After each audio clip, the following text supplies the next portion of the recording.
In mid-May 2025, a weather corridor with no historical precedent formed across 6 American states, humidity below 10%, destructive winds, and vegetation dried out 6 weeks ahead of schedule.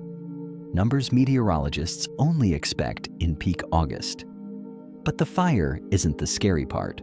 What comes before it is, for the first time ever, every layer of the ecosystem soil, trees, air, snowpack, has simultaneously collapsed past its danger threshold, across an area so large, science has no existing term for it.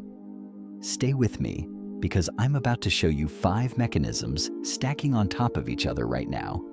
And by the time you reach the 5th, you'll understand why scientists no longer call this a wildfire season. They call it the Age of Fire. Now, let's begin. The sky over Oklahoma on that May morning in 2025 was perfect. Not a single cloud, just blue, deep, open, indifferent blue stretching from one flat horizon to the other. By 7 in the morning, the temperature had already climbed past 35 degrees Celsius. If you were standing outside, you might have noticed the air felt unusually dry against your skin. A little uncomfortable, maybe, but nothing alarming. Nothing that would make you stop and think something was deeply wrong. That's what made it so dangerous. Because while the human eye saw an ordinary spring morning, the instruments were screaming. Weather stations across Oklahoma, Texas, Kansas, Colorado, New Mexico, and Wyoming were logging readings that meteorologists had to double-check, then triple-check. Not because the equipment seemed broken, but because the numbers made no physical sense for the middle of May. These were readings you brace for in late July, in August, during the worst years of the worst droughts on record, not in spring, not when the soil is supposed to still carry the memory of winter moisture, not when snowpack in the mountains should still be feeding rivers and pushing humidity into the lowlands. But here they were, and they were real. Let's go through them one layer at a time, because each one alone would be concerning. Together, they form something with no real precedent in the modern history of American weather. Dead fuel moisture is the amount of water remaining in dead organic material on the ground, dry grass, dead branches, fallen leaves, the continuous carpet covering the American Southwest and Great Plains. Under normal May conditions, this material holds somewhere between 15 and 25% moisture, not wet, but enough water content to resist immediate ignition. On that morning in May 2025, instruments were measuring dead fuel moisture below 2%. 2%. Let that sit for a moment. A piece of newspaper, the kind you'd crumple to start a fire in your fireplace, holds roughly 7% moisture. Kiln-dried construction lumber sits around 6 to 8%. The dead grass and brittle branches, covering millions of acres across 6 American states, were drier than newspaper. Drier than construction timber? They had crossed so far past the threshold of immediate ignition that fire behavior scientists have a specific term for it: critically dry. At below 2% dead fuel moisture, ignition probability approaches 100%. You don't need ideal conditions. You don't need a perfect combination of heat and wind. You need one spark, one, and the landscape does the rest. Physically, this material had ceased to be vegetation in any meaningful sense. No biological resilience, no capacity to resist. It was, in the most literal definition of the word, fuel. The landscape had become a floor-covered wall-to-wall in gasoline-soaked paper, and nobody had taken away the matches. Now add the air itself. Relative humidity had dropped below 10% across all 6 states simultaneously. To understand why this is extraordinary, the Mojave Desert, one of the driest places in North America, averages 10 to 15% humidity in summer. Death Valley sees readings below 10% only during its most extreme heat events. What was happening across this 6-state corridor was desert-level dryness replicated simultaneously across an area spanning roughly 1,000 miles from north to south and 800 miles from east to west. In historical records, relative humidity dropping below 10% in May had occurred but sporadically. Isolated readings at one or two stations during the worst drought years of the 1950s or the 2010s. Never across 6 states simultaneously. Never this uniformly. Never in spring. Below 10% relative humidity. Fire doesn't just spread faster, it spreads in ways that become increasingly difficult to predict and contain. Firebrands burning embers carried aloft stay active over longer distances. Spot fires ignite far ahead of the main front, surrounding suppression crews before they can react. The fire generates its own atmospheric column, its own wind, its own weather. Then the wind. No tropical storm driving it, no hurricane remnant, no massive frontal collision, just ordinary late spring pressure gradient winds, except gusting between 80 and 100 kilometers per hour across the region. And crucially dry, completely dry. No rain attached, no humidity surge, just hot, bone-dry air moving at near-storm velocity across a landscape stripped of every last moisture reserve.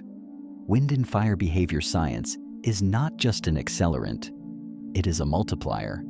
It dries fuel faster. It feeds oxygen into combustion.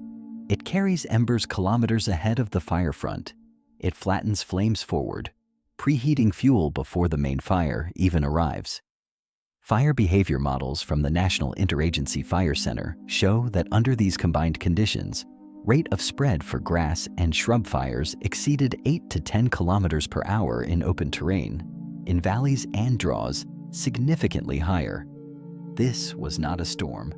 No rain, no lightning, no visible drama, just ordinary wind blowing through a landscape that had already died. And then there is the detail that changes everything. May. Not July, not August, May. The fire danger corridor forming across those 6 states was exhibiting conditions that, in the historical record, belonged to the absolute peak of summer. The ecosystem was functionally living 10 to 12 weeks ahead of its own calendar. Vegetation that should still be drawing on winter moisture, still benefiting from snowmelt, still weeks from its annual dry down, had already completed that entire process. The biological clock had been pushed forward by forces powerful enough to compress an entire season into the gap between winter and spring. When conditions like these arrive in August, emergency systems are already primed. Firefighting resources are pre-positioned. Public awareness has been building for months. The infrastructure of disaster response is ready.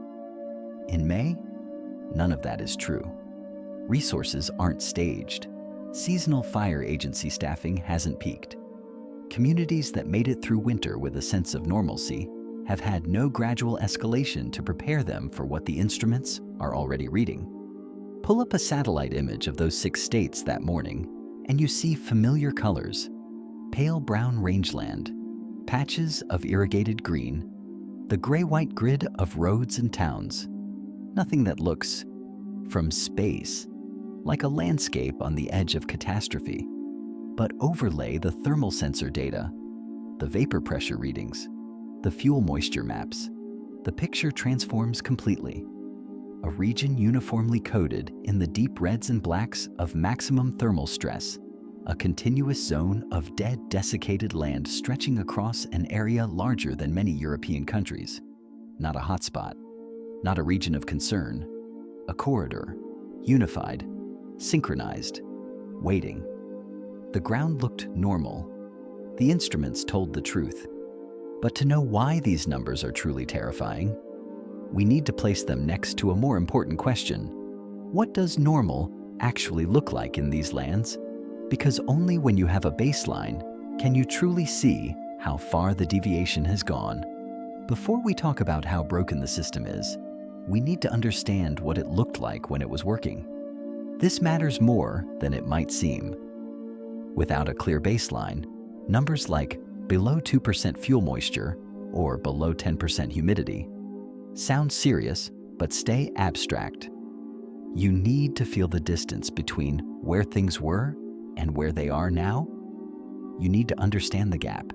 Only then does the deviation stop being a statistic and start being something genuinely alarming. So let's go back.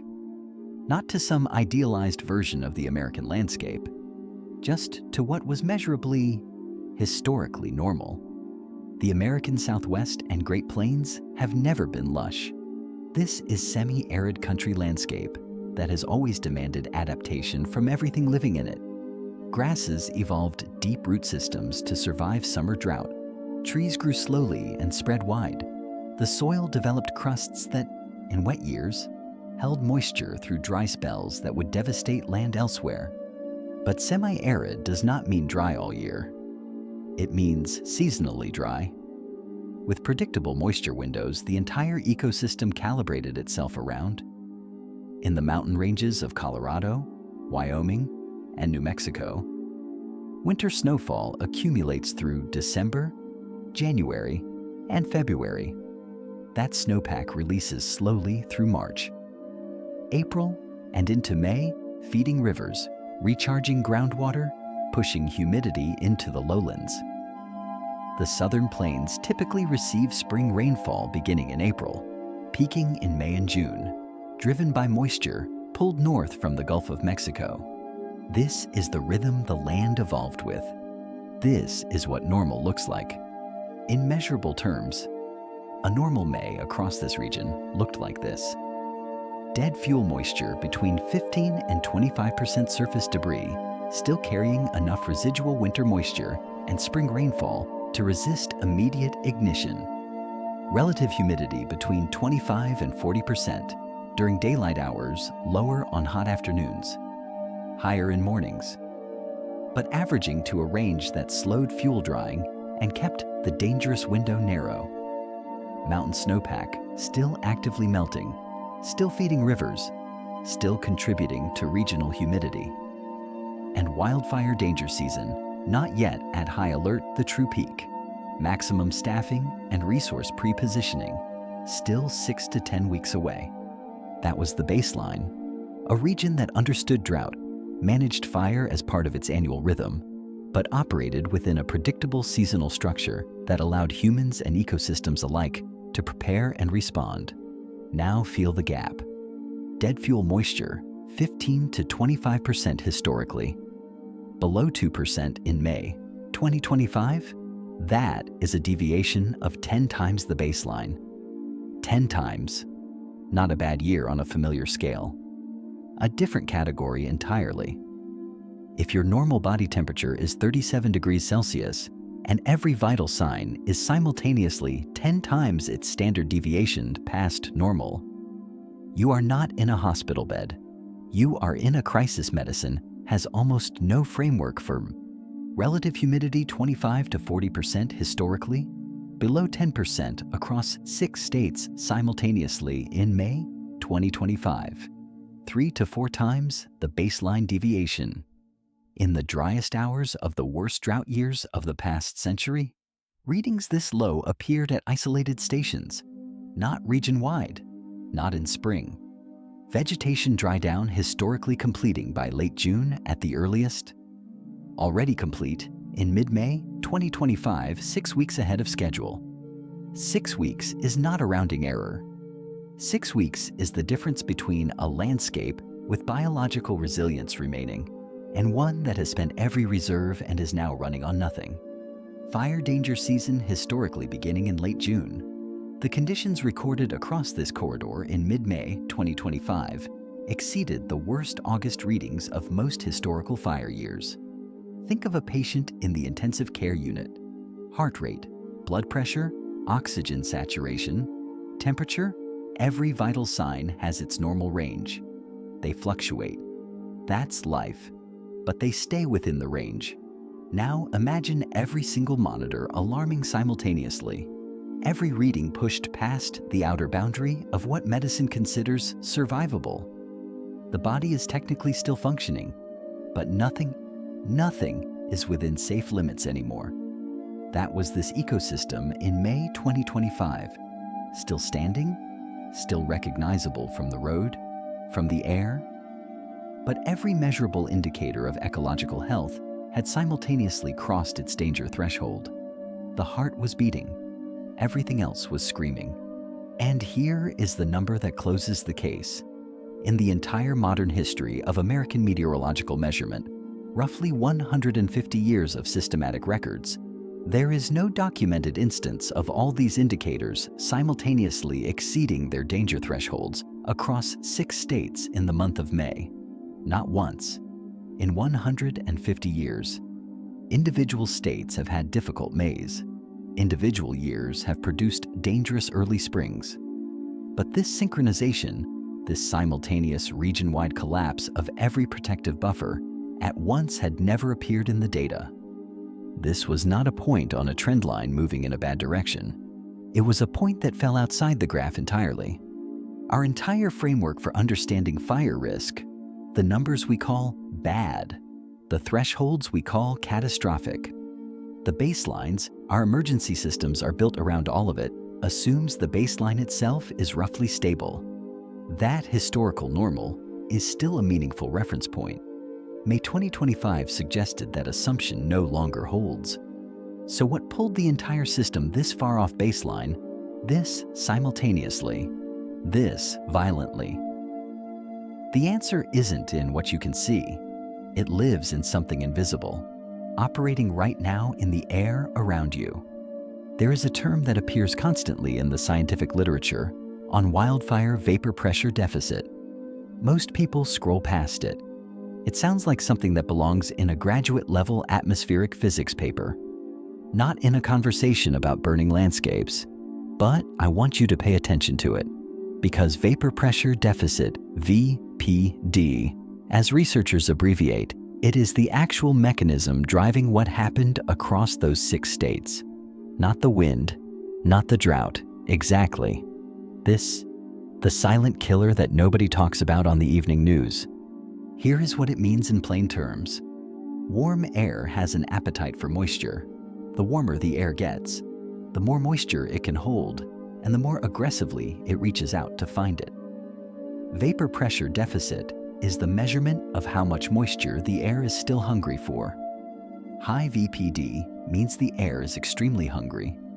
It has enormous unfilled capacity, and it will pull moisture from absolutely anything it can reach: soil, leaves, bark, grass, the surface of your skin, until that hunger is satisfied or there is nothing left to take.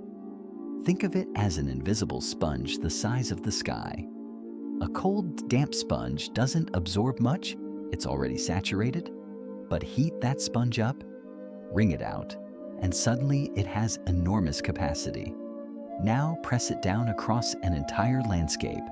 Every leaf, every blade of grass, every centimeter of exposed soil, the sponge is pulling from all of it simultaneously.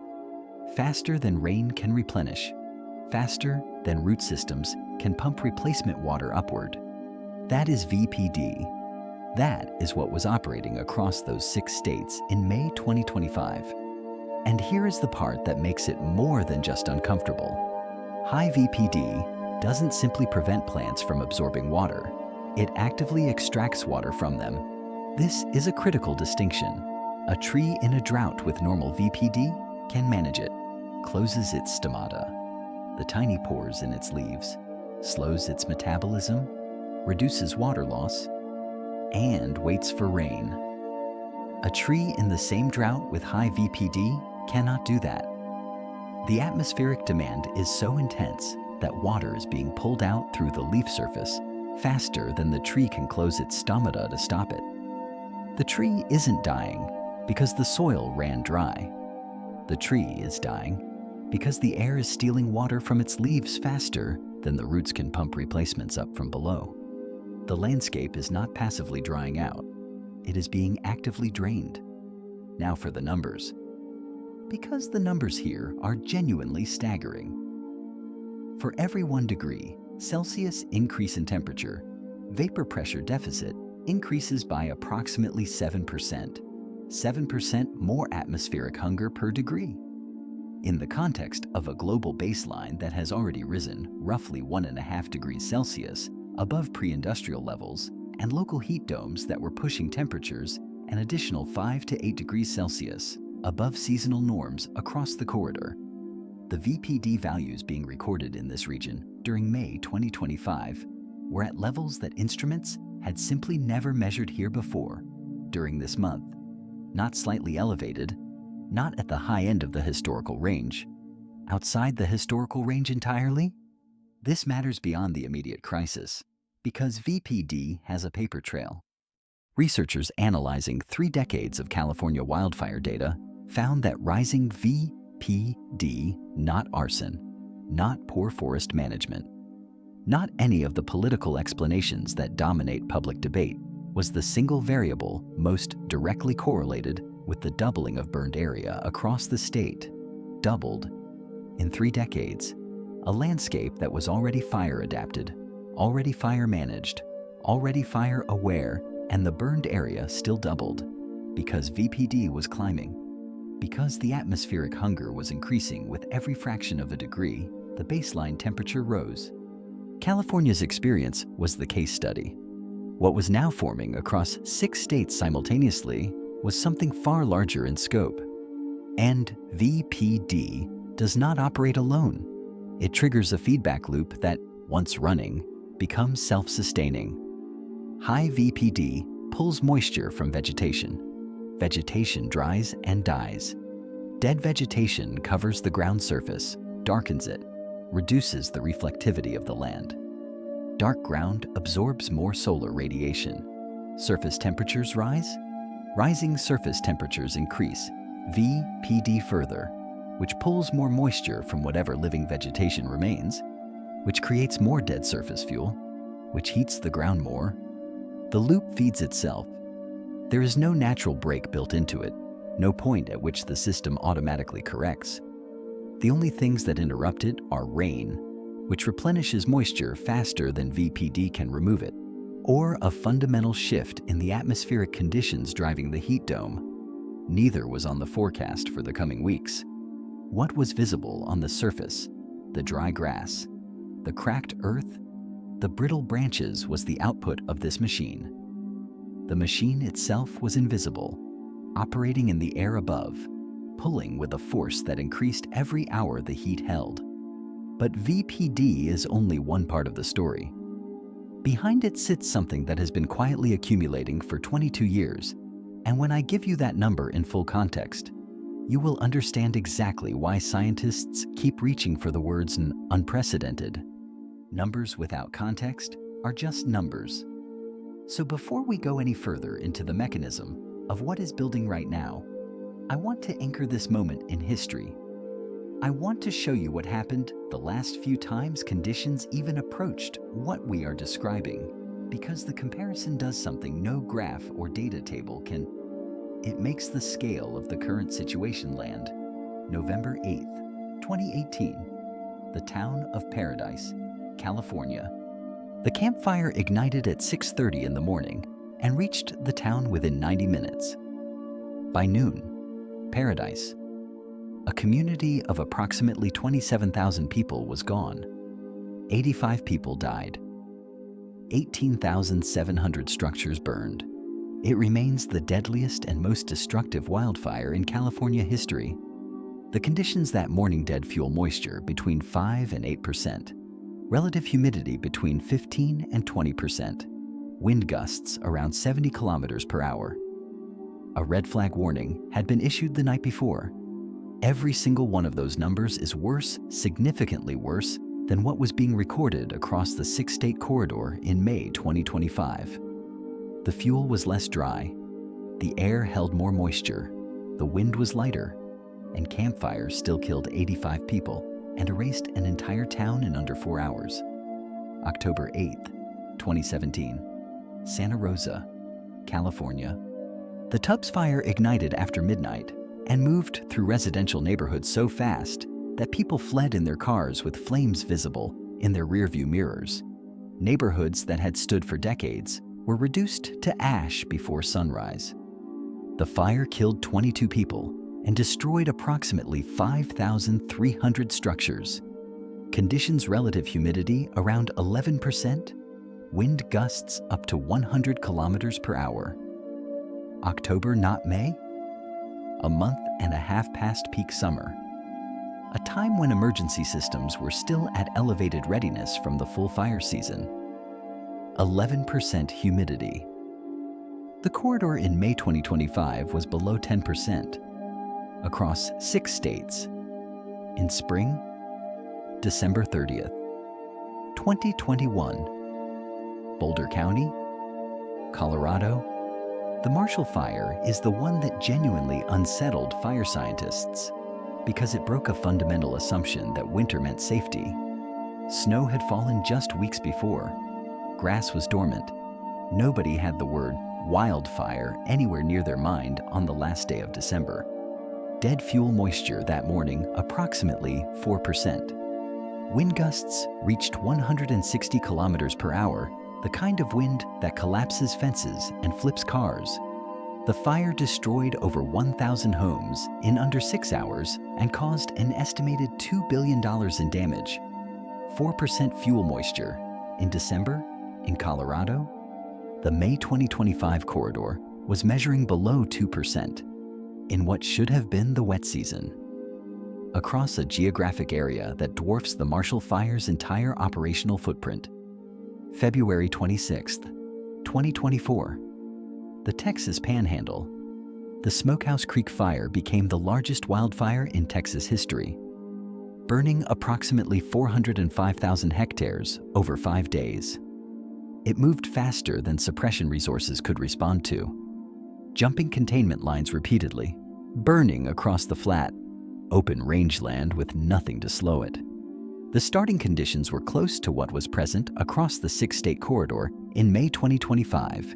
Critically low fuel moisture, strong winds, low humidity. The difference Smokehouse Creek began in 1 state. The current conditions existed across 6. Sit with that for a moment. The largest wildfire in Texas history began under conditions roughly equivalent to what was now present across an area 6 times larger, with no natural or artificial firebreak separating them. Each of these events left behind the same question. It surfaces in the post-incident reports, in the congressional testimony, in the community hearings. Why weren't we ready? And the answer, each time, follows the same logic because we looked at the conditions and thought they were already bad enough to be the worst case, because we used the previous disaster as our mental ceiling for what was possible. Camp Fire was supposed to be the ceiling. Then Marshall Fire happened in December. Then Smokehouse Creek rewrote the Texas record. Each time, the ceiling turned out to be a floor. The conditions in May 2025 were worse than the starting point of every one of those fires. Not comparable, worse, across a larger area earlier in the year, with emergency resources not yet at seasonal readiness, with communities not yet in the mental state that fire season demands.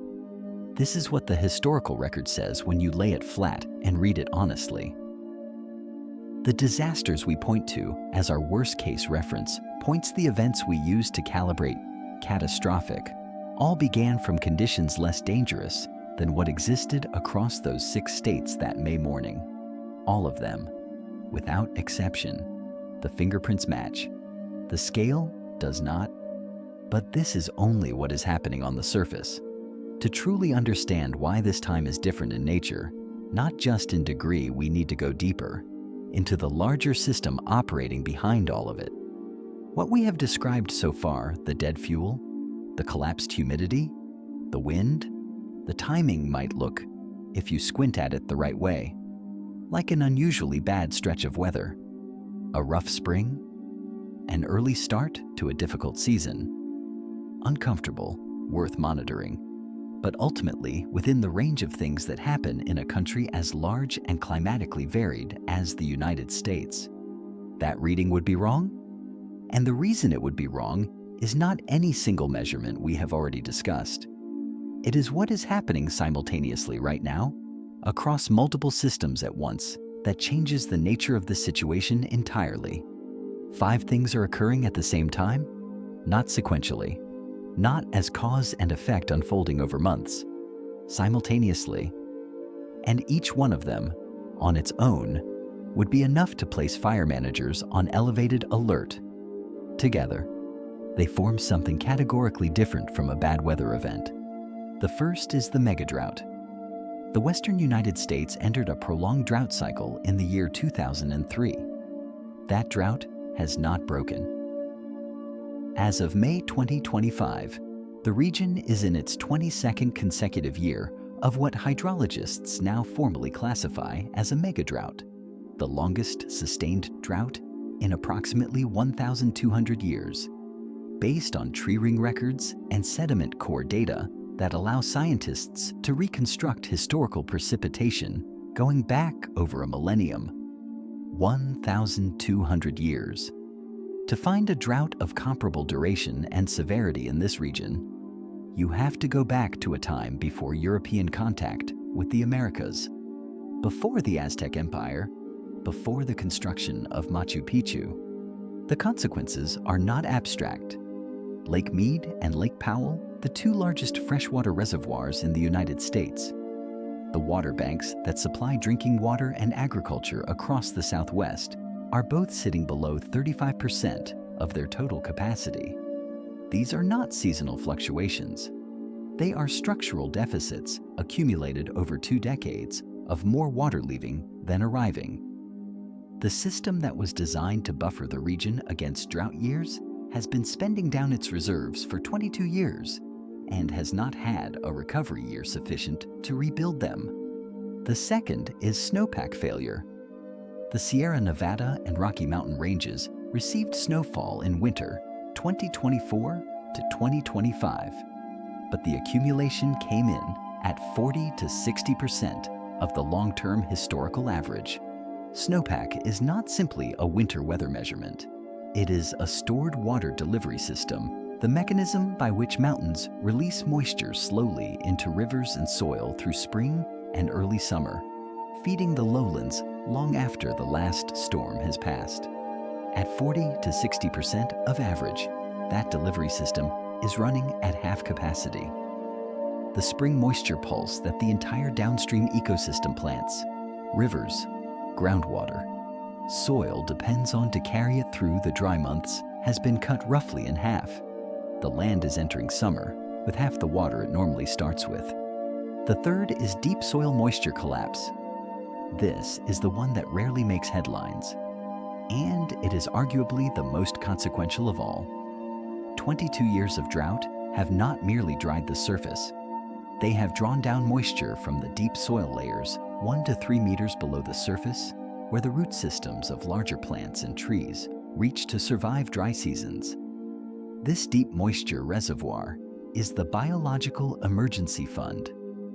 It is what allows a tree to live through a dry summer, what keeps shrubs alive through years of below-average rainfall, what gives the landscape its capacity to persist through bad periods without dying entirely. That reservoir is now nearly empty across large portions of the affected region. Not low, nearly empty. The emergency fund has been spent year after year, and there have not been enough wet years to replenish it. What this means in practical terms is that the landscape has lost its last biological buffer. There is no reserve left to draw on. The fourth is the heat dome, and its timing is the detail that should stop you cold. A high-pressure system established itself over the region in early May, 6 to 8 weeks earlier than the historical pattern for dome formation in this area. A heat dome works by trapping air. High pressure descends, compresses, heats the air beneath it, and critically blocks the movement of cooler, moister air from the Pacific from entering the region. Under a heat dome, the land bakes in a closed system, temperatures climb, moisture evaporates, VPD rises, and the dome itself is self-reinforcing because dry, hot land surface helps maintain the high pressure above it. In a normal year, This dynamic doesn't establish itself until mid to late June at the earliest. In May 2025, it was already locked in place, sitting over a landscape already stripped of its moisture by 22 years of mega drought and a failed snowpack season. The fifth is dry lightning. Thunderstorms require two things to produce rain that reaches the ground: moisture low enough in the atmosphere for precipitation to form, and enough humidity in the air column below the clouds for falling rain not to evaporate before landing. When the lower atmosphere is extremely dry, as it was across this corridor, thunderstorms can still form and still produce lightning, but the rain they generate evaporates completely in the dry air before reaching the surface. The technical term is virga. What it means on the ground is this: you can watch a thunderstorm, see it produce lightning strike after lightning strike, and receive no moisture whatsoever, just ignition sources falling from the sky, randomly distributed across hundreds of thousands of square kilometers of critically dry landscape. Impossible to predict, impossible to pre-position resources against. Each bolt a potential origin point for a fire that, under current conditions, could establish itself and begin spreading before any detection system registers it.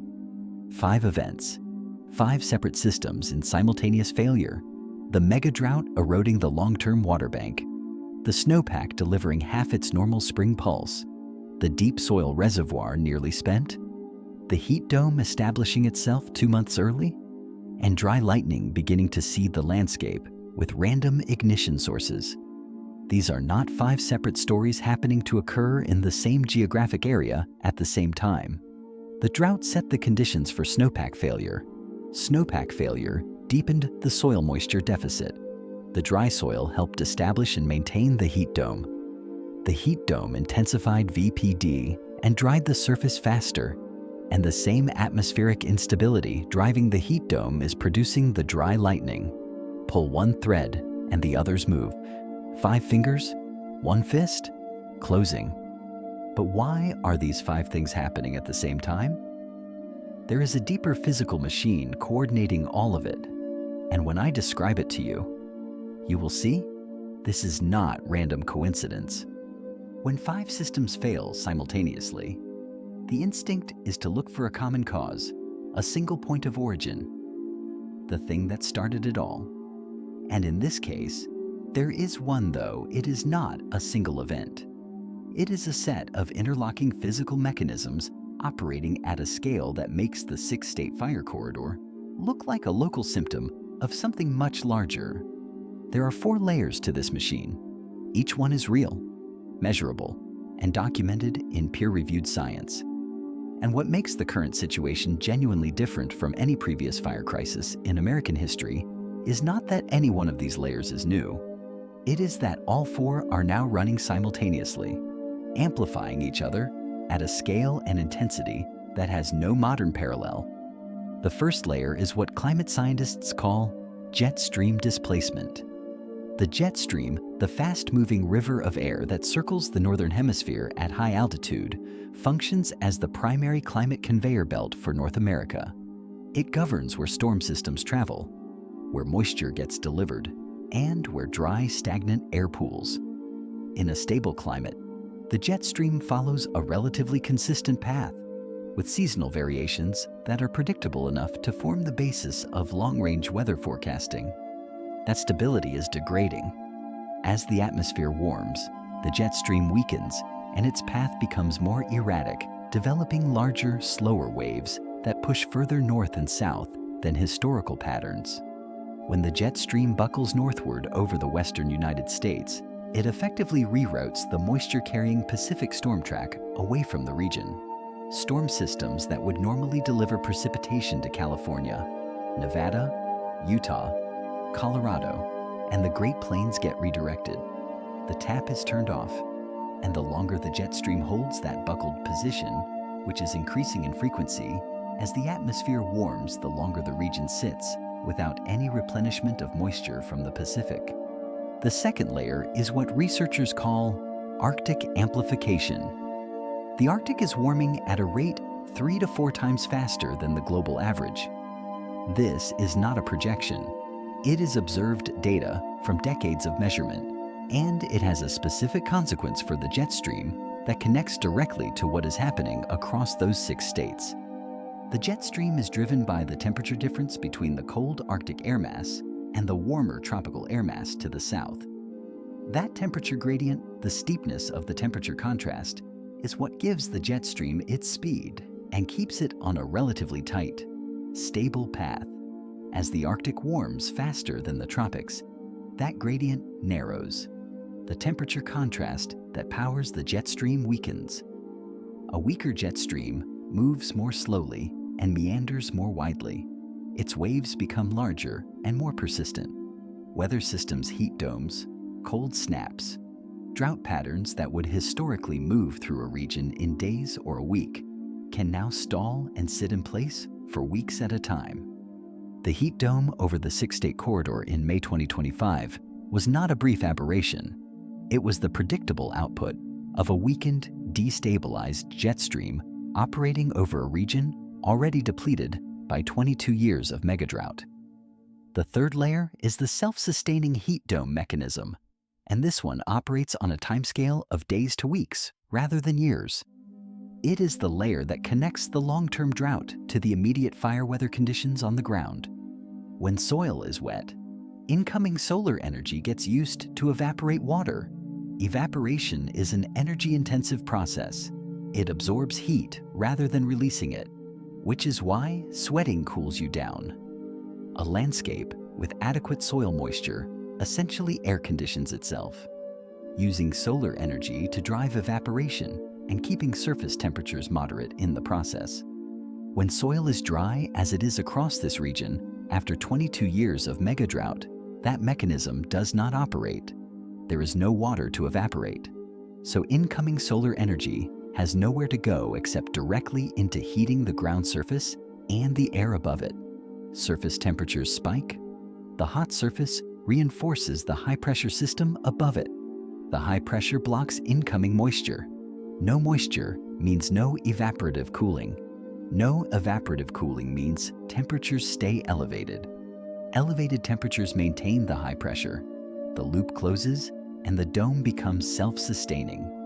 Rain cannot easily break this cycle because the dome itself deflects approaching storm systems around its edges. The only things that interrupt a well-established heat dome are major atmospheric disruptions, large cold fronts from Canada, significant shifts in the jet stream events that happen on their own schedule, indifferent to what is burning below. The fourth layer is albedo feedback from snowpack loss. Snow is among the most reflective surfaces on Earth, returning between 80 and 90% of incoming solar radiation back into space without converting it to heat. Dark soil and dry vegetation, by contrast, absorb between 70 and 80% of that same radiation, converting it directly to heat at the surface. As the 22-year megadrought has reduced snowpack, and as warmer temperatures have caused snow to melt earlier each year, leaving dark ground exposed for longer periods, the regional energy balance has shifted. More solar energy is being absorbed by the land surface. The land heats faster and stays hotter longer. Warmer land accelerates snowmelt. Accelerated snowmelt reduces the snowpack further. Reduced snowpack means more dark ground exposed earlier in spring. More dark ground absorbs more heat. The second loop closes. These four layers, jet stream displacement, Arctic amplification, the self-sustaining heat dome, and albedo feedback from snowpack loss, do not operate independently. They are coupled. Each one modifies the conditions in which the others operate, and in every case, the modification makes the other layers more intense. The jet stream displacement sets up the heat dome. The heat dome depletes soil moisture. Depleted soil moisture reinforces the heat dome. Snowpack loss from Arctic-driven warming reduces the albedo buffer. The reduced albedo intensifies surface heating. Surface heating strengthens the heat dome further. This is why 22 years of megadrought have not produced a recovery, not a single year of sufficient recharge to rebuild what has been lost. The system is not fluctuating around a stable point. It is being pushed by 4 interlocked mechanisms in a single direction. And the rate of movement in that direction is not linear. It is accelerating. The 5 simultaneous failures described earlier are not causes. They are outputs. They are what the landscape looks like when these 4 machines have been running together long enough. And when 4 machines like these run at full capacity, simultaneously, something begins to happen that scientists call a tipping point. And that is the most frightening part of everything we are going to discuss today. There is a concept in the science of complex systems that most people encounter once, find uncomfortable, and then quietly set aside because its implications are too large to sit with comfortably. The concept is the tipping point. Not in the casual, metaphorical sense the word has acquired in popular culture, not "we're reaching a tipping point on this issue" as a rhetorical flourish. The technical definition, the mathematical one. In nonlinear systems, which is what ecosystems, atmospheric systems, and climate systems all are, a tipping point is a threshold value beyond which the system does not return to its previous state.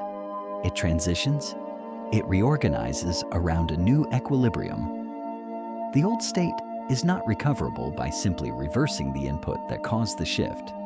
You cannot untip a tipped system by removing the pressure that tipped it. The physics of the new state have taken over. This is not theory.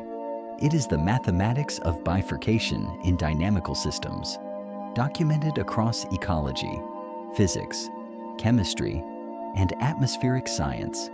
Lakes tip from clear water to algae-dominated turbidity and do not recover when nutrient input is reduced. Fisheries collapse past a population threshold and do not rebound when fishing pressure eases. Ice sheets that lose mass past a critical point begin melting from internal heat generation and cannot be refrozen by restoring the external temperature that once maintained them. The question is whether any of the thresholds relevant to fire behavior across those 6 states had already been crossed by May 2025. The data suggests at least 3 of them had. The first is the fuel moisture threshold. Below 2% dead fuel moisture, fire behavior scientists do not talk about ignition probability as a range. They do not model it as a function of conditions. At below 2%, ignition probability is treated as effectively 100%. This is not a projection or a model output. It is an empirically established physical reality derived from decades of controlled burn experiments and post-incident fuel analysis. Below 2%. The question of whether a spark will produce a fire is no longer meaningful. Every spark produces a fire. The only variable that remains is how fast and how far. This means that by mid-May 2025, the corridor had crossed into a regime where no amount of spark prevention could reduce fire risk to 0. A vehicle driving on a gravel road generates sparks. Power lines under wind load arc. Dry lightning strikes without warning on its own schedule. Even broken glass, at the right angle under direct sun, can focus enough radiant energy to ignite critically dry grass. The landscape had become a system where ignition was not a risk to be managed, it was an eventuality to be timed. The second threshold is in fire behavior itself. There is a point, not a sharp line, but a regime transition where a fire stops behaving as a ground-level combustion event, responding to terrain and fuel arrangement, and starts generating its own atmospheric dynamics. Fire meteorologists call this pyroconvection. When a fire grows large enough and burns hot enough, the rising column of superheated air above it begins to behave like a storm system. It draws in surrounding air at low levels, creating its own inflow winds that feed the fire independently of ambient wind conditions. It lofts burning embers not hundreds of meters, but kilometers downwind, seeding new ignition points far ahead of the main fire front in a pattern called spotting. In extreme cases, the convective column generates its own rotation, producing what are now documented as fire tornadoes, violent rotating columns of flame that have killed firefighters and destroyed suppression equipment. Under the fuel and atmospheric conditions present across this corridor in May 2025, fire behavior models indicated that any fire reaching approximately 400 to 600 hectares a size that, under these conditions, could be achieved within the first hour of ignition, would have sufficient energy to transition into pyroconvective behavior. Once that transition occurs, ground-based suppression becomes largely irrelevant. You cannot drive a bulldozer fast enough to cut a containment line ahead of a fire that is spotting 5 kilometers in front of itself. You cannot position aircraft to suppress fires that are generating their own wind. The fire is no longer reacting to the environment. It is creating one. The third threshold, and this is the one that genuinely sets May 2025 apart from every previous dangerous fire situation in the modern record, is geographic synchronization. Historically, even in severe drought years, fire danger conditions were spatially variable. One state might be critically dry, while a neighboring state retained some moisture buffer. A fire moving from Oklahoma into Kansas would encounter some variation in fuel moisture, some patchiness in the landscape, some areas of lower fire danger that slowed its spread or provided natural containment opportunities. The geography itself was a partial defense. By mid-May 2025, that variability had collapsed. Climate monitoring data showed an extraordinary degree of correlation in fire danger indices across all 6 states: the Keach-Byram Drought Index, the energy release component, dead fuel moisture readings that, instead of fluctuating independently as they had in all historical records, were moving together, upward, simultaneously, as if the 6 states were not separate landscapes with their own microclimates and terrain, but a single unified fuel bed. The practical consequence is direct. A fire igniting in western Oklahoma would have access to Kansas fuel without crossing any moisture gradient. It could draw on Texas wind patterns without encountering any buffering terrain. It could spread into Colorado without meeting any landscape feature that would naturally slow it, because Colorado's landscape was in the same critical state. There was no wet patch, no green island, no valley with higher humidity offering natural resistance. The buffer zone that geography used to provide for free had been eliminated. 6 states had synchronized into a single fire environment. So, the final question becomes, when the system has crossed these thresholds, what human defenses remain, and what condition are they actually in? Every disaster response system is built on layers. The assumption is that if one layer fails, the next one holds. If prevention fails and a fire starts, detection catches it early. If detection is slow, suppression resources arrive fast. If the fire grows despite suppression, evacuation moves people to safety. Layer behind layer behind layer, a castle wall with depth, designed so that no single failure produces a catastrophe. What happens when all 4 walls are being eroded at the same time? The first layer is water. Specifically, the water available to fight fires once they start. Aerial suppression air tankers and helicopters requires reload points with adequate water supply. Ground crews operating pumper trucks need water pressure in rural distribution systems sufficient to maintain flow under operational conditions. And the reservoirs, rivers, and municipal water infrastructure that feed all of this ultimately depend on the same snowpack and precipitation that the 22-year megadrought has been depleting.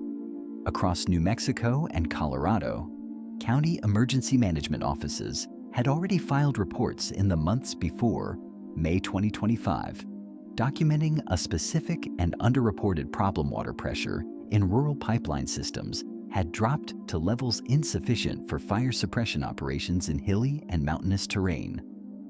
These are not catastrophic infrastructure failures. They are quiet, incremental degradations, a pressure reading here, a flow rate there that accumulate into a systemic deficit that only becomes visible when you need the water at full capacity, and it is not there. Lake Mead and Lake Powell, sitting below 35% capacity, are the headline version of this problem. The rural pipeline pressure readings are the version that kills people. The second layer is personnel. Wildland firefighting is skilled, physically demanding, and dangerous work. It requires trained crews who have spent seasons learning fire behavior, terrain reading, and suppression tactics. It cannot be quickly scaled up by hiring untrained workers in an emergency. The 2024 fire season itself, a record year across multiple Western states, consumed that capacity. Federal fire agencies ended the season understaffed, with incident management teams that had been deployed repeatedly through a season that ran longer and hotter than any in recent memory. Fatigue, equipment wear, crew attrition. By spring 2025, several states had entered into mutual aid agreements with Australia and Canada to access experienced wildland firefighters to fill the gaps in their own workforce. Here is the problem with that solution. Australia and Canada are facing their own fire seasons. Australia's Southern Hemisphere fire season runs from roughly October through March, meaning their crews were coming off their own exhausting season just as the American spring began. Canada's boreal fire risk was already elevated heading into its own summer. The international labor pool that American agencies were drawing on was not a deep reserve. It was itself being drawn down by simultaneous demand from every fire-adapted country in the world, all of which are experiencing the same atmospheric conditions pushing in the same direction. The third layer is early warning. A fire caught in its first minutes when it covers a fraction of a hectare is a fundamentally different management problem than a fire discovered when it has already covered several hundred hectares and begun its transition to pyroconvective behavior. Early detection is not just useful. At the scale of danger present in this corridor, it was arguably the single most important factor in determining whether a fire became manageable or became a catastrophe.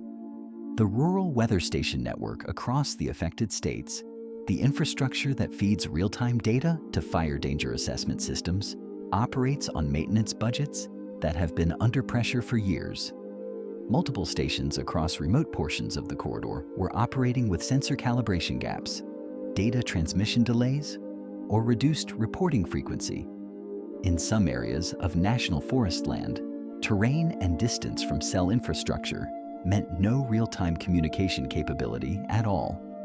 A fire starting in one of those gaps could burn for 30 minutes, an hour, covering tens of kilometers of critically dry rangeland before the first satellite thermal detection system registered a heat signature large enough to trigger an alert. 30 minutes, under current conditions, with fuel moisture below 2% and winds gusting to 80 kilometers per hour. That is the difference between a fire that suppression resources can reach and a fire that has already crossed the threshold into self-sustaining pyroconvective behavior. The fourth layer is land use planning. The wildland-urban interface. The technical term for the zone where developed residential and commercial land meets unmanaged wildland fuel has expanded dramatically across the western United States over the past decade. People moving away from expensive urban cores, seeking space, lower costs, and landscape, have built homes in areas that fire managers privately classify as indefensible under severe fire weather conditions. Not high risk, indefensible. Places where the combination of fuel, terrain, and access road configuration means that if a fast-moving fire arrives, there is no tactical option for protecting structures, only evacuation. In the 10 years leading up to 2025, millions of new housing units were constructed within high and very high fire hazard severity zones across California, Oregon, Colorado, Arizona, New Mexico, and Texas.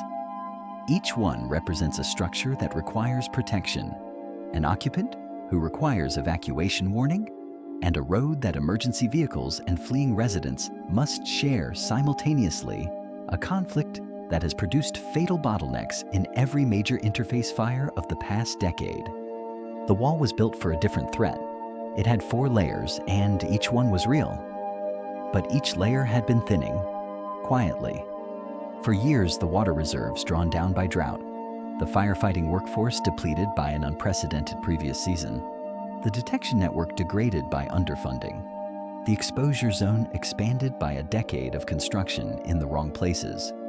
Think of a castle with 4 walls, each one still standing, still recognizable as a wall, but each one being eaten from the inside. From a distance, the structure looks intact. Up close, the stone is hollow. Now you have seen the full picture, the system has crossed its thresholds, and the defenses are thinning. But before I tell you what could happen next, I need to be honest with you about some things that a lot of people are getting badly wrong about this story. Before we talk about what comes next, I need to stop here and do something that most coverage of this topic doesn't bother with. I need to separate what is real from what is noise, because right now, across social media, across comment sections, across video platforms, there is a parallel conversation happening about these fires and this drought that is not grounded in anything resembling evidence. And I think you deserve better than that. So, let's deal with it directly. The first claim circulating widely is that the large and unusual wildfires of recent years, including those whose conditions we discussed earlier, Camp Fire, Tubbs Fire, Marshall Fire, were caused by directed energy weapons, satellite-based laser systems specifically capable of targeting individual structures or igniting specific landscapes on command. The imagery circulating alongside this claim tends to focus on the apparent selectivity of fire damage, a house burned to the foundation while a tree nearby survived, or a car melted in a driveway while a wooden fence a few feet away remained intact. These images are presented as evidence that conventional fire could not produce such patterns. Here is what fire forensics, the actual scientific discipline of determining fire origin, cause, and behavior through physical evidence, tells us about this. Directed energy weapons exist. This is not classified information. The United States military has been developing and deploying high-energy laser systems for specific applications, disabling drone propulsion systems, destroying small boat engines, intercepting incoming projectiles at close range. These systems are real. They are operational in limited contexts, and their capabilities are not secret. What is also not secret is their operational scale. The most advanced ground-based directed energy weapon systems currently in existence can sustain a focused beam capable of damaging a target roughly the size of a drone or a small boat engine at ranges of a few kilometers, for durations of seconds to minutes before thermal management requirements force a pause. Burning 400,000 hectares of Texas rangeland would require sustaining that energy output across a moving, dispersed target over 5 days. The physics of this are not a matter of classification or secrecy. They are a matter of thermodynamics. No directed energy system in existence, or, based on publicly available engineering constraints, in any near-term development pipeline, has this capability, not remotely. The gap between what directed energy weapons can do and what would be required to cause a fire like Smokehouse Creek is not a small gap that classified technology might plausibly bridge. It is a gap of many orders of magnitude. As for the thermal signature argument, fire forensics does not find the patterns attributed to directed energy weapons. What looks, in photographs, like selective damage is a well-documented phenomenon in wildfire behavior. Fires in high wind conditions behave with apparent selectivity that is actually the product of fuel moisture variation, construction materials, topographic channeling, and the ember-driven spotting mechanism we discussed earlier. A house with a composition shingle roof and wood-framed vents can ignite from ember intrusion, while a nearby tree with high moisture content survives? A car in a driveway, its fuel tank and synthetic materials generating extraordinary heat when ignited, can produce temperatures that melt aluminum and warp steel, while a concrete block wall nearby shows minimal damage. These patterns have been documented, studied, and explained across dozens of major fires.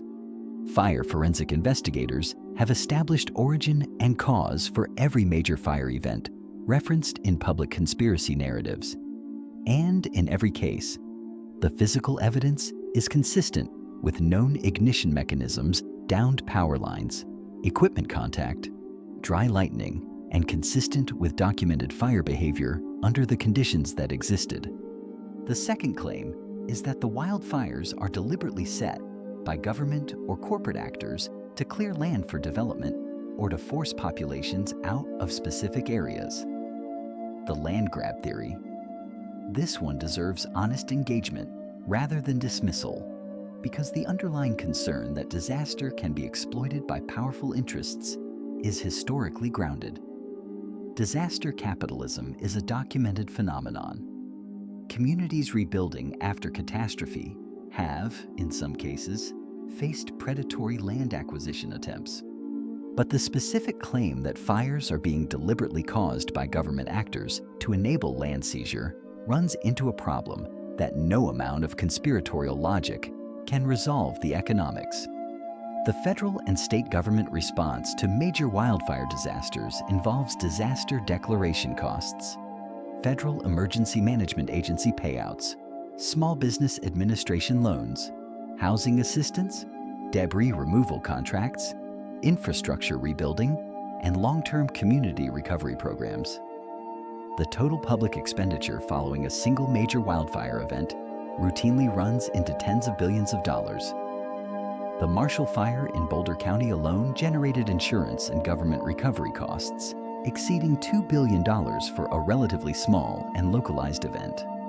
Camp Fire produced federal disaster expenditure in the billions across multiple fiscal years. There is no mechanism by which burning down residential neighborhoods generates a net financial benefit to government budgets.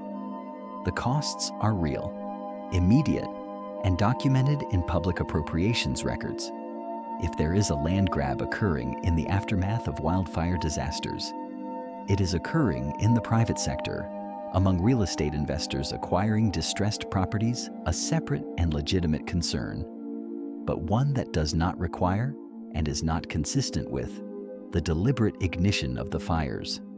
The third claim is HASH-ARP, the High Frequency Active Auroral Research Program facility in Gakona, Alaska.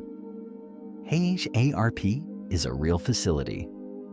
It is an ionospheric research station that uses high-frequency radio transmissions to study the behavior of the upper atmosphere. It is not classified. Its research publications are publicly available. Its operational parameters are documented. The claim is that HASH-ARP is capable of manipulating weather systems on a continental scale, steering jet streams, inducing drought, directing storm systems. This claim requires HASH-ARP to have an energy output capable of meaningfully interacting with atmospheric systems that contain energy equivalent to thousands of nuclear weapons. HARP's maximum transmission power is 3,600 kilowatts, 3.6 megawatts. For comparison, a single large thunderstorm releases energy at a rate of approximately 10 billion watts. The total energy budget of the jet stream system we discussed earlier is measured in petawatts, 1 petawatt being 1 million billion watts. HARP's output, relative to the atmospheric systems it is supposedly controlling, is comparable to a household microwave oven attempting to heat an ocean. The facility's actual research contributions, which are interesting and legitimate, involve understanding ionospheric propagation effects on radio communications, not weather manipulation.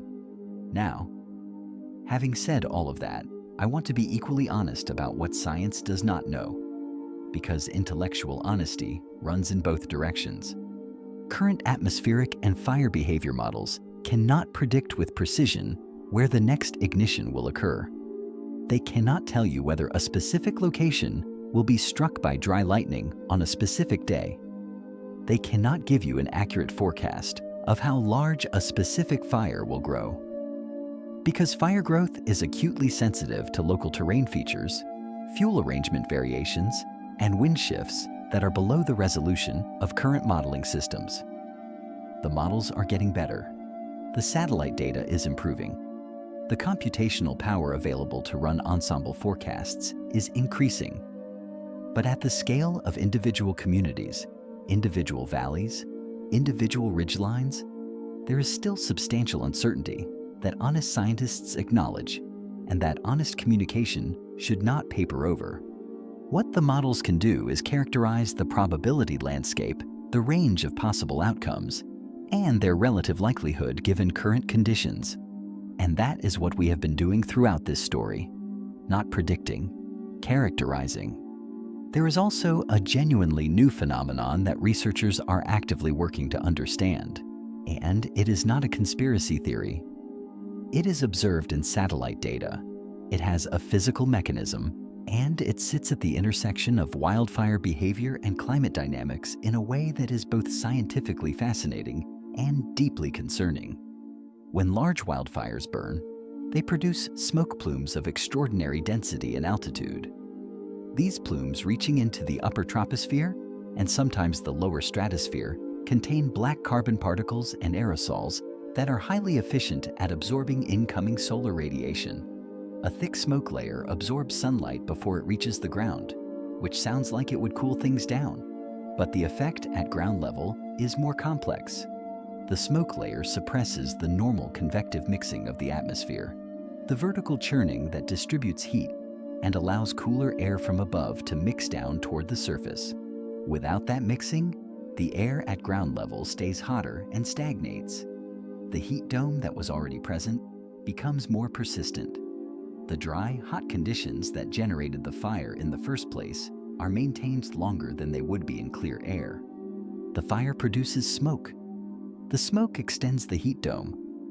The extended heat dome maintains the conditions that generate more fire, which produces more smoke. This feedback loop has been observed in satellite thermal data and atmospheric chemistry measurements with enough clarity that it is now an active area of research rather than a hypothesis. It was first documented clearly during the Australian fire season of 2019 to 2020, when smoke from the catastrophic bushfires reached the stratosphere and produced measurable effects on Southern Hemisphere atmospheric circulation for months afterward. Researchers have since identified similar dynamics, at smaller scales, in North American fire seasons. This is not a conspiracy. It is not a weapon. It is the atmosphere responding to what we have put into it, a nonlinear feedback that makes large fire events self-reinforcing in ways that were not fully understood until we had satellite systems capable of measuring it in real time. So with all of that on the table, everything we know, and honest acknowledgement of what we do not, the question becomes, how does this story end? I will not predict the future, but I will lay out two scenarios grounded entirely in the science and let you see where the evidence points. But if that cold front doesn't come or comes and moves through too quickly, then the second scenario begins. And this is the one keeping scientists up at night. Let me give you the outcome most likely to actually occur. Not the most dramatic one, the most probable one, because that matters. And because being honest about probability is part of what separates this conversation from fear-mongering. The most statistically common resolution to a period of extreme fire weather conditions is not a catastrophic megafire. It is atmospheric change, weather systems move, pressure gradients shift, a front arrives. In this scenario, a cold front originating over Western Canada pushes southward into the affected corridor sometime in the days or weeks following the peak danger period we have been describing. It does not need to be a powerful system. It does not need to bring significant rainfall. What it needs to do is accomplish three things simultaneously: lower temperatures by 5 to 8 degrees Celsius, push relative humidity up from below 10% to somewhere in the range of 30 to 40%, and reduce wind speeds enough that the mechanical drying effect on surface fuels diminishes. When that happens, and over the course of any given fire season, cold frontal passages of this kind occur regularly. The physics of the situation shift. Relative humidity rising to 30 or 40% allows dead fuel to begin absorbing atmospheric moisture. Grass and surface debris that had been critically dry at below 2% moisture can, within 24 to 48 hours of elevated humidity, reabsorb enough moisture to cross back above the critical ignition threshold. The vapor pressure deficit drops as temperatures fall. The atmospheric hunger we described earlier, that invisible sponge pulling moisture from every surface, relaxes. VPD dropping means vegetation is no longer being actively drained. Fire danger indices fall from extreme to high, then from high to moderate. Red flag warnings get lifted. Air tankers return to their base positions. Incident commanders stand down from elevated readiness. The corridor that would, for a period of days, as dangerous as any fire environment ever recorded in the modern history of American meteorology, returns, at least superficially, to something that looks like a normal spring. That is the most likely single outcome in the near term. It is not a small probability. Frontal passages happen. Weather changes. The particular configuration of conditions that made mid-May 2025 so dangerous cannot sustain itself indefinitely without atmospheric support and atmospheric support. By nature, shifts. But here is what I need you to understand about this scenario, because this is where the false alarm becomes its own kind of danger. If a cold front arrives and drops the danger indices, nothing has been fixed. The 22-year mega drought is still there. The snowpack that came in at 40 to 60% of average has already largely melted. That water ran into rivers in April and is gone. The deep soil moisture reservoir, the 1 to 3 meter layer that took 2 decades to deplete, does not recharge from a 3 to 5 day frontal passage. A cold front that lowers temperatures and raises humidity for 4 days adds a thin film of surface moisture to a landscape whose deep reserves have been emptying since 2003. When the next heat dome establishes itself, and the atmospheric dynamics we described in the previous section mean that heat domes are forming earlier, lasting longer, and recurring more frequently than historical patterns, the surface will re-dry quickly, faster than it dried before the cold front, because the cold front added only surface moisture to a landscape with no deep reserve to draw on. A wet surface over bone-dry subsoil re-dries rapidly. Within days of the next heat event, the corridor could return to the same critical thresholds we have been describing, or worse, because the temporary moisture uptick will have stimulated the growth of fine fuels, grasses, and annual plants that will subsequently die and add to the fuel load when conditions turn hot and dry again. This is the documented pattern in fire-adapted landscapes during megadrought conditions. A brief wet period triggers vegetation growth. That vegetation dies when the heat returns. Dead vegetation is fuel. The false alarm does not reduce the danger of the next period. In some respects, it increases it. And there is a second danger embedded in this scenario that is harder to quantify, but equally real. Human attention is finite. When a period of extreme danger passes without producing the disaster it threatened, the natural and entirely human response is relief, followed by a cognitive recalibration that treats the absence of disaster as evidence that the danger was overstated. We came through it. The warnings were excessive. Things weren't as bad as people said. This is precisely the psychological dynamic that fire historians identify in the period before every major fire disaster in the modern record. Paradise. California had survived multiple previous fire seasons during which conditions were serious. The town had a fire evacuation plan. Residents knew fire was a regional risk. And then came November 8th, 2018, with conditions that were by the instruments. Worse than the previous close calls, and the psychological buffer built up by surviving those previous close calls was part of why the evacuation went as badly as it did. Not everyone believed, when the alert came, that this time was actually the time. A false alarm in May 2025, a dangerous period that passes without ignition, would produce that same recalibration across an enormous number of people and institutions. Resources would be shifted. Readiness posture would relax. The political and administrative will to maintain elevated preparation would erode under the weight of other priorities. And the underlying conditions, the drought, the depleted snowpack, the empty deep soil moisture reservoir, the synchronized fire danger across 6 states would remain entirely unchanged, waiting for the next period of heat and wind. The false alarm is the most likely scenario in any given 2 to 4 week window. It is also, in the longer arc of the story, not a resolution. It is an intermission. But if that cold front does not come or comes and moves through too quickly, then the second scenario begins, and this is the one keeping scientists up at night. This is not a prediction. I want to be clear about that before we go any further, because clarity matters here more than drama. What follows is a scenario constructed from documented fire behavior physics, historical precedent, and the specific conditions we have spent this entire story establishing. Every step in this chain has happened before, in some form, somewhere in the modern record. The only thing that has not happened before is all of it occurring simultaneously, across this geographic scale, under these starting conditions. With that said, here is what the second scenario looks like. 2 o'clock in the afternoon, Oklahoma or Texas. It does not particularly matter which, because the conditions are equivalent across the corridor. The sun is at its highest effective heating angle. Vapor pressure deficit has been climbing since sunrise and is now at its daily peak.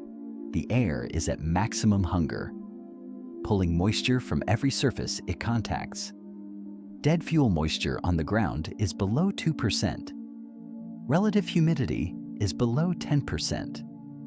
Wind is gusting between 80 and 100 kilometers per hour out of the southwest. A power line goes down. It does not need to be a dramatic failure. A distribution line on a wooden pole, stressed by months of heat and the mechanical fatigue of sustained wind load, contacts a tree branch or simply fails at a corroded connection point. The arc lasts a fraction of a second. A few grams of burning material fall into the grass below. Under any other conditions, even conditions that would qualify as a bad fire weather day in a normal year, this might produce a small fire that ground crews could reach within 20 minutes and contain to a few hectares. Under these conditions, the 20-minute window does not exist in any meaningful sense. The fire is not waiting for a ground crew. It is already running. In the first hour, the fire covers ground at 10 to 15 kilometers per hour in the direction of the wind. This is faster than a person can sustain a run. It is faster than most wildlife can reliably escape. It is moving across a landscape with no moisture gradient to slow it, no patch of higher humidity grass, no recently rained-on section of rangeland, no natural fire break of any kind, because the entire corridor has synchronized to the same critical state.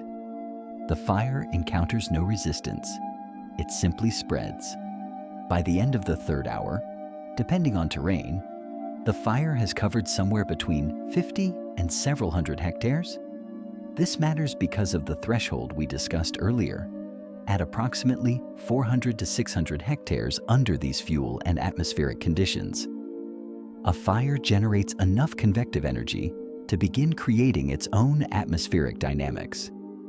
The transition from ground fire to pyroconvective event is not gradual. It is a phase shift. 1 hour the fire is a large but theoretically manageable ground fire. The next hour it is something categorically different.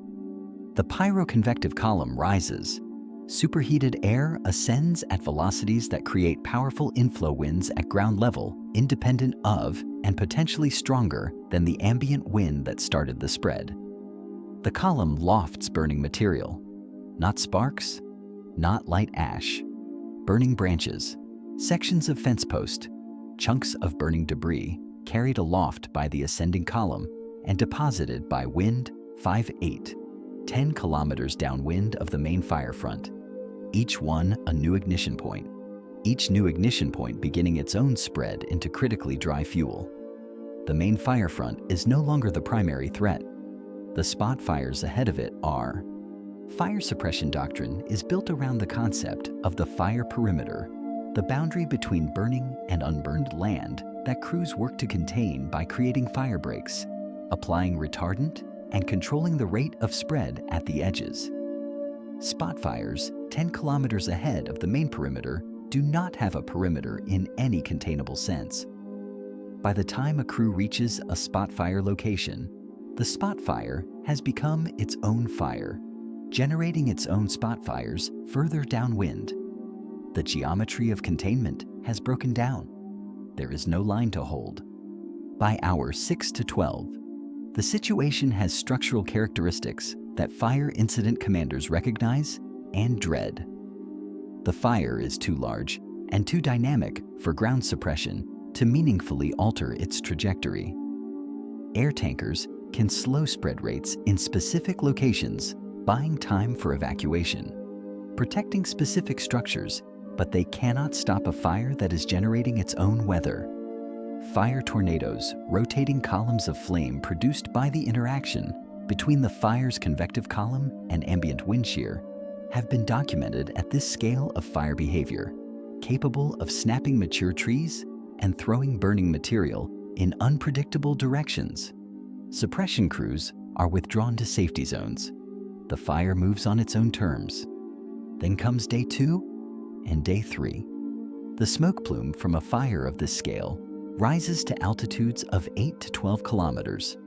At those altitudes, the black carbon and aerosol particles we discussed earlier, the ones that absorb incoming solar radiation and suppress atmospheric mixing, begin doing exactly what the satellite data from Australia's 2019 to 2020 fire season documented. The smoke layer thickens over the region, normal convective mixing the daily cycle of surface heating, rising air, and atmospheric turnover that distributes heat vertically is suppressed. The heat dome that was already in place becomes more persistent. Its edges are reinforced by the altered energy balance beneath the smoke layer. The atmospheric conditions that created the fire are now being maintained by the fire itself. Meanwhile, the smoke drifts. Prevailing winds carry it east and northeast.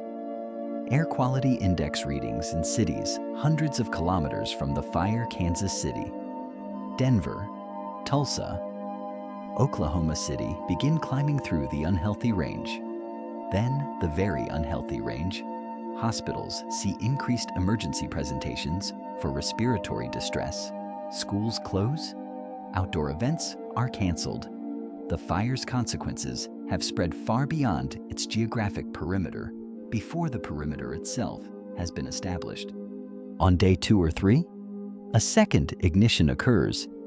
It might be dry lightning. The thunderstorm complex forecast for the region brings no rain, only bolts striking into critically dry rangeland in Kansas or Colorado. It might be another infrastructure failure, a power line in a different county, stressed by wind, failing in the same way the first one did. It does not matter what starts it. What matters is that the conditions that produced the first fire are still present across the entire corridor, and the suppression resources that would normally respond to a new ignition are already committed to the first fire. A second fire with a third of the suppression capacity, then a third fire with even less. This is the mechanism that fire incident managers describe as resource cascade failure. Each new ignition competes for the same finite pool of aircraft, crews, equipment, and water. Each commitment to one fire reduces capacity at another. Fires that would have been contained at 200 hectares in a normal resource environment grow to 2,000, then 20,000 hectares, because the crews that would have caught them early are somewhere else. The smaller fires, uncontrolled, contribute to the regional smoke load, further reinforcing the atmospheric conditions sustaining the heat dome. By day 5, the Corridor 6 states synchronized to the same critical fire danger state, with no moisture buffer between them. With suppression resources distributed across multiple simultaneous large fires, has produced something that has no name in the current lexicon of American fire management. Not a megafire, not several megafires, a megafire corridor, a continuous zone of simultaneous large fire activity spanning state boundaries, sharing atmospheric dynamics, competing for the same suppression infrastructure, and self-reinforcing through the smoke albedo heat dome feedback loop. Every large fire disaster in American history can be reconstructed through a causal chain that looks like this one: campfire, infrastructure failure, critical fuel conditions, pyroconvective transition, suppression overwhelmed, Marshall Fire, unexpected fuel conditions in December, rapid spread before detection, suppression unable to protect structures at fire's pace, Smokehouse Creek critical rangeland conditions, rapid spread across state-scale geography, multiple simultaneous ignitions. The causal logic is identical. The difference is scale.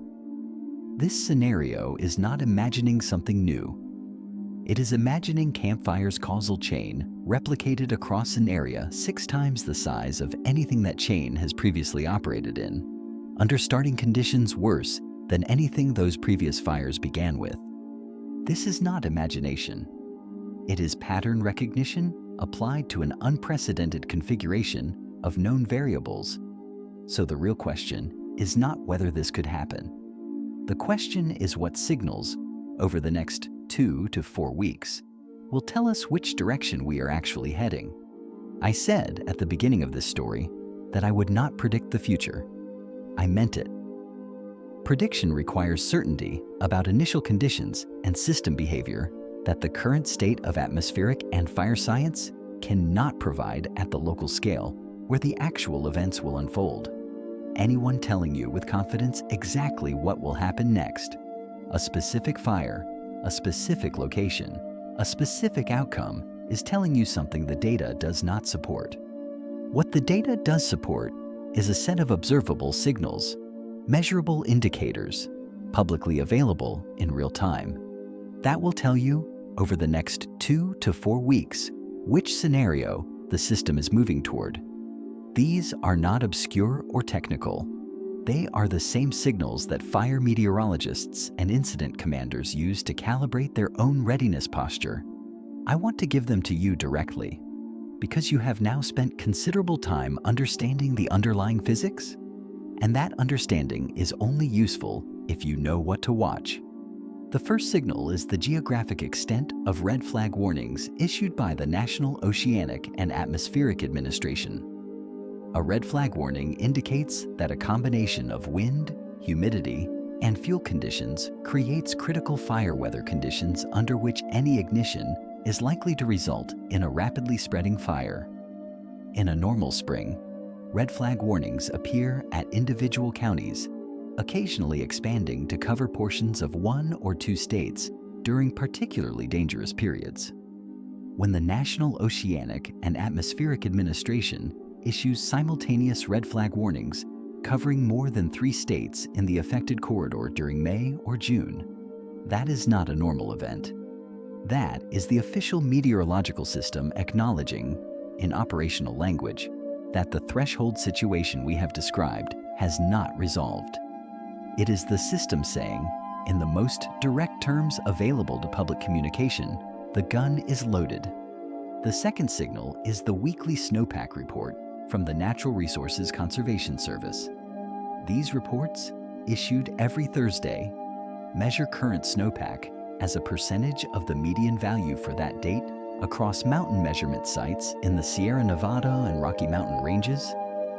If the Sierra Nevada and Rockies snowpack continues declining below 40% of median as the end of May approaches, that is confirmation that the spring moisture pulse, the last significant natural moisture input available to the regional ecosystem before summer, has effectively failed for 2025. Below 40%, the deep soil moisture reservoir receives no meaningful recharge from snowmelt. The landscape enters summer with the deficit it already carried, compounded. This signal does not tell you when fire will occur. It tells you how much biological buffer the landscape retains going into the highest danger months? Below 40%. The answer is almost none. The third signal is the Keach-Byram Drought Index, commonly referred to as the KBDI, which measures soil and duff moisture deficit on a scale from 0 to 800, where 0 represents complete saturation and 800 represents the maximum drought condition possible for a given area. At values above 700, soil has lost essentially all available moisture. Rain events of less than approximately 25 millimeters produce no meaningful recharge. The water is absorbed by the surface duff layer and evaporates before reaching mineral soil. When multiple counties across the 6-state corridor simultaneously register KBDI values above 700, the landscape has crossed into a state where normal precipitation events cannot meaningfully reduce fire danger. Only sustained, heavy rainfall, the kind that does not occur during heat dome conditions, can alter the trajectory. Watch for clusters of counties at or above 700. When those clusters begin connecting across state boundaries, the geographic synchronization we described is visible in real data, in real time. The fourth signal is the dry lightning forecast. The Storm Prediction Center, operating under the National Oceanic and Atmospheric Administration, issues convective outlooks that include probability assessments for thunderstorm activity. Within those outlooks, fire weather meteorologists identify the probability of lightning-producing convection occurring over areas where rainfall probability is below a threshold sufficient to wet fuels before ignition. When the Storm Prediction Center's fire weather outlook identifies elevated dry lightning probability over the affected corridor, that is the random ignition source the entire system has been waiting for, unpredictable in exact location, unstoppable once it occurs, and impossible to pre-position resources against. A dry lightning forecast over critically dry rangeland is the system telling you that the timing question may be about to resolve itself. The fifth signal is the satellite heat anomaly mapping provided publicly by the National Aeronautics and Space Administration's Fire Information for Resource Management System and the National Oceanic and Atmospheric Administration's Environmental Satellite Services. These systems provide near real-time detection of thermal anomalies, heat signatures at the surface that exceed background temperatures by thresholds consistent with active combustion. Under normal conditions, individual anomalies appear scattered and isolated. When 4 or 5 states in the corridor begin showing simultaneous clusters of thermal anomalies, not one large fire, but multiple heat signatures appearing in different locations across the region within the same 24-hour period, that is the visual signature of the chain ignition scenario beginning. It means the spark has already landed somewhere, possibly in several places, possibly before ground detection systems have confirmed it. These 5 signals are publicly available. They do not require subscription or specialized access. The National Oceanic and Atmospheric Administration, the Natural Resources Conservation Service, the Storm Prediction Center, and the National Aeronautics and Space Administration publish this data because an informed public is a more resilient public. The information exists.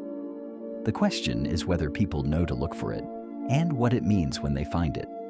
Now, I want to speak directly to you about what to do with all of this, not as an abstract policy recommendation, but as practical guidance for the next several weeks. If you live in any of the 6 states we have discussed, Oklahoma, Texas, Kansas, Colorado, New Mexico, Wyoming, or in adjacent states that share atmospheric conditions with the corridor.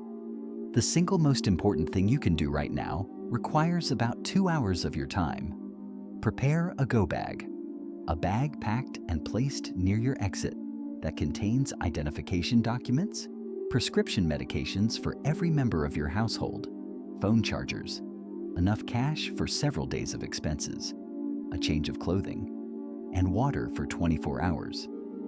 This is not survivalism. This is the same preparation that the Federal Emergency Management Agency recommends for any hazard zone resident, and it is preparation that takes dramatically less time to complete before an emergency than the time it takes to think clearly about it during one. The Camp Fire killed 85 people. Many of them died in their cars, trapped in evacuation traffic, because they had minutes to leave and had not thought through what to take or which route to use. Know your evacuation routes, now the primary route and an alternate, because fires do not respect road geometry and primary routes can be cut. Know them well enough that you could drive them in the dark, in smoke, with your heart rate elevated. Sign up for your county's emergency alert system if you have not already. These systems send direct text and phone alerts when evacuation warnings and orders are issued. They are the fastest official communication channel available and the one most likely to give you the minutes that matter. If you live outside the immediate corridor in cities and states to the east and northeast of the affected region, your concern is air quality. Smoke from large western fires does not stay in the west. It travels on prevailing winds across the continent. During the worst fire years of the past decade, particulate matter from western fires elevated air quality index readings to unhealthy levels across the Midwest, the Great Lakes region, and the eastern seaboard. If you have children with asthma, elderly family members with respiratory conditions, or anyone in your household whose health is sensitive to particulate pollution, an N95 respirator, not a cloth mask, not a surgical mask. An N95 provides meaningful filtration of the fine particles that cause the most damage. Check the air quality index for your location daily at airnow.gov. When the index rises above 100, the sensitive groups in your household should be limiting outdoor exposure. Above 150, everyone should be. And the most important thing, for everyone regardless of location, do not let the absence of immediate crisis become the basis for assuming there is no crisis. The false alarm scenario we described is not resolution, it is intermission. The underlying conditions that make this situation structurally unprecedented in the modern meteorological record, the 22-year megadrought, the depleted snowpack, the empty deep soil moisture reservoir, the synchronized fire danger across 6 states, none of those resolve in a week. None of them resolve in a month. They are the accumulated product of 2 decades of atmospheric change, and they will still be there the morning after any cold front passes through. Nature does not send advance notice. It does not escalate gradually through warning levels that give you comfortable time to prepare. The Camp Fire went from ignition to the destruction of an entire town in 4 hours. The Marshall Fire went from ignition to the loss of over 1,000 homes in under 6 hours. In both cases, the conditions that made those outcomes possible were visible in the data days before the ignition. The data was there. The time to act was before the spark. That time, right now, is still available to you.